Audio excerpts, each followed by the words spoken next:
Dans la paracha de Be'alotecha, il est question de lumière, d'allumage de lumière. C'est la raison pour laquelle j'ai pensé vous parler un peu de ce geste si traditionnel qui est l'allumage des bougies de Shabbat dans bien des foyers. Dans certaines maisons, ce sont les femmes qui allument les bougies de Shabbat. Dans d'autres foyers, c'est les membres de la famille, hommes ou femmes, qui allument ces bougies.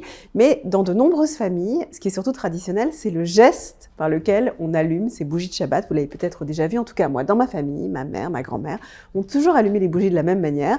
On allume ces bougies et puis on fait ce geste de simuler une forme de élévation de la lumière. Et ensuite, on se cache les yeux pour réciter la bénédiction d'allumage des bougies de Shabbat. Alors ça peut sembler étrange, qu'est-ce qu'on essaie de faire en faisant ça? Alors il y a une façon d'expliquer ce geste, cette façon de se cacher les yeux en allumant les bougies de Shabbat, qui serait une forme de kavana, c'est-à-dire une recherche d'intention particulière de prière. On irait chercher en soi, en fermant ses yeux, en cherchant à l'intérieur de soi, l'intention nécessaire pour entrer dans Shabbat. Voilà, c'est une façon d'interpréter ce geste.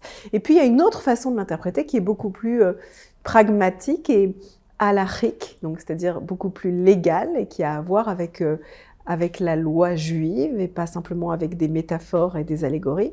Et c'est la chose suivante, vous le savez peut-être, quand on récite une bénédiction dans la tradition juive, on a plutôt l'habitude, de façon traditionnelle, de réciter une bénédiction, puis de faire le geste correspondant à la bénédiction qu'on vient de prononcer. Je vous donne un exemple. Si vous souhaitez consommer une pomme, eh bien vous allez prononcer la bénédiction « Boré peri haetz » « Béni sois-tu, éternel, mon Dieu, roi de l'univers, qui a créé le fruit de l'arbre ». Et à ce moment-là, après avoir récité la bénédiction, on fait le geste qui accompagne cette bénédiction.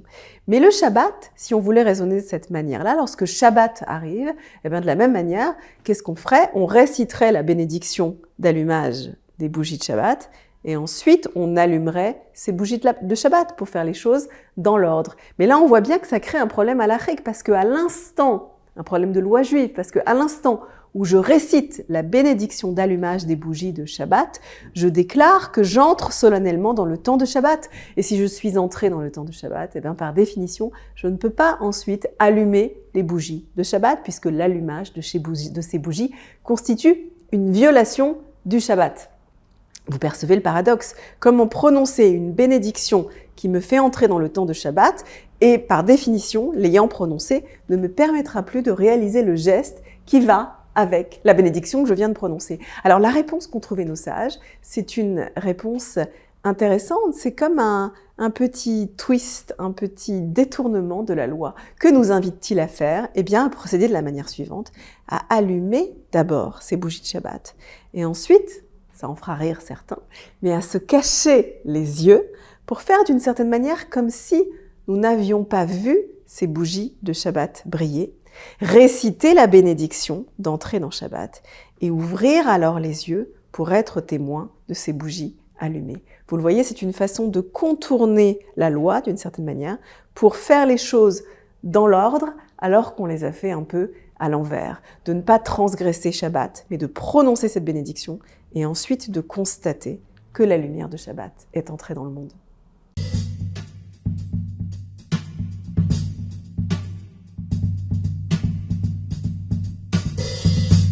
Je vous le disais il y a un instant, la tradition veut, lorsqu'on allume les bougies de Shabbat, que dans bien des familles, on fasse ce geste, vous savez, ces mains qui s'élèvent, comme si effectivement on était en train de faire monter la lumière. Et cette élévation simulée de la lumière, bien entendu, la bougie va briller en direction verticale, la lumière va s'élever sans qu'on ait fait ce geste, on le simule d'une certaine manière et c'est un petit clin d'œil, une référence précisément à la paracha que nous lisons cette semaine, la paracha Be'alotecha, parce que dans cette paracha, dans cet extrait de la Torah, est donnée une injonction aux Lévites, ceux qui sont en charge du culte au temple, de faire monter la lumière de la Ménorah, du candelabre, qui était au cœur de l'espace sacré juif. D'une certaine manière, c'est l'ancêtre de nos luminaires, de tous nos luminaires. Et quand on allume les bougies de Shabbat, eh bien, on rejoue un petit peu la scène, comme si nous étions nous-mêmes des Lévi'im en charge de ce rite, en charge du culte. Et nous faisons à notre tour ce même geste, Be'alotecha, lorsque tu feras à ton tour, de génération en génération, monter cette lumière rituelle. Ce qui est intéressant, c'est que il y a bien évidemment dans ce geste, de façon sous-jacente, une très profonde théologie rabbinique qu'on pourrait appeler une théologie de la responsabilité humaine.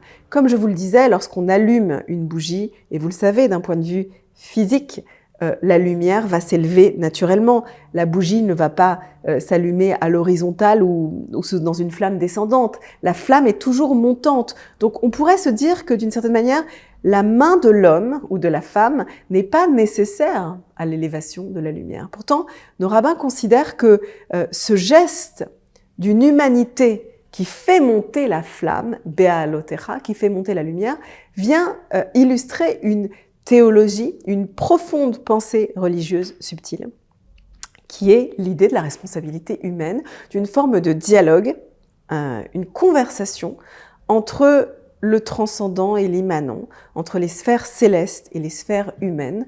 La responsabilité de l'homme est de marquer à sa manière l'élévation. C'est comme s'il contribuait par ses gestes à un dialogue, à une cosmogonie, à un événement cosmique de dialogue entre des sphères célestes et des sphères terrestres, entre le divin et l'humain. L'action d'en bas a un effet sur l'action d'en haut. Et les kabbalistes, la mystique juive, est particulièrement attachée à cette idée d'une action d'en bas, notre action, capable de déclencher en retour ou d'accentuer l'épanchement des sphères supérieures vers notre monde.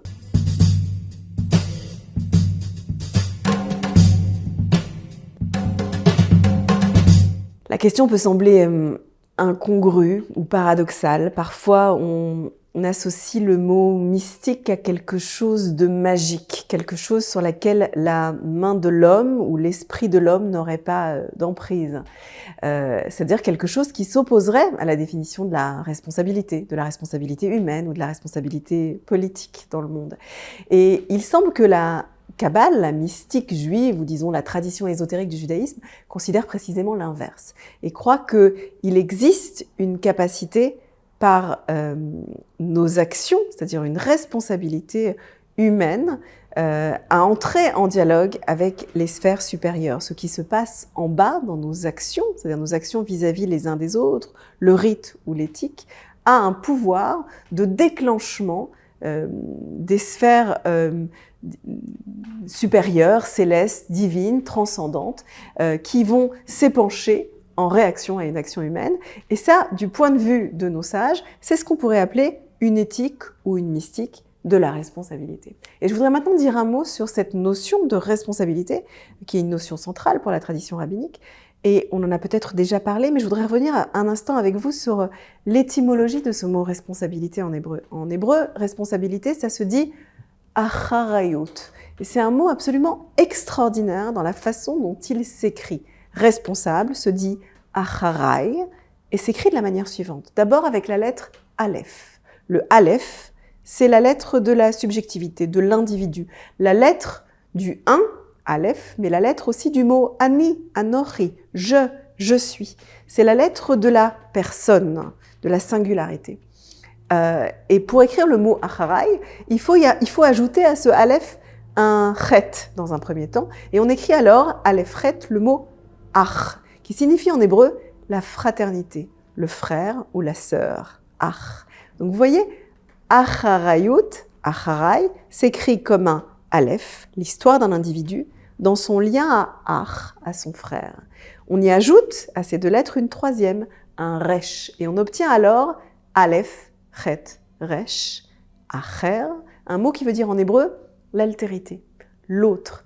La responsabilité a donc en hébreu quelque chose à voir avec la relation entre un « je suis » humain ou divin, la capacité fraternelle et la capacité d'un groupe ou d'un individu à se relier à l'autre, à l'altérité, non pas au prochain, mais semble-t-il au lointain, à ce qui lui est radicalement autre. Et puis le mot « acharay » vient ajouter une petite lettre, un yud, acharay en hébreu.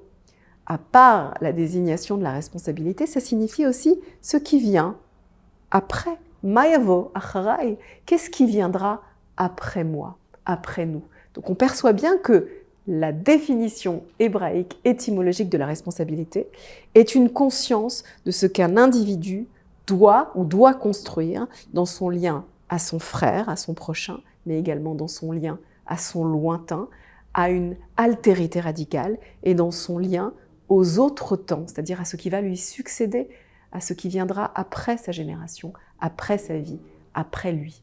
Alors voilà une réflexion étymologique à partir simplement de 4 lettres et d'un mot hébraïque. On peut construire une réflexion qui est à la fois une réflexion mystique et politique. Shabbat Shalom.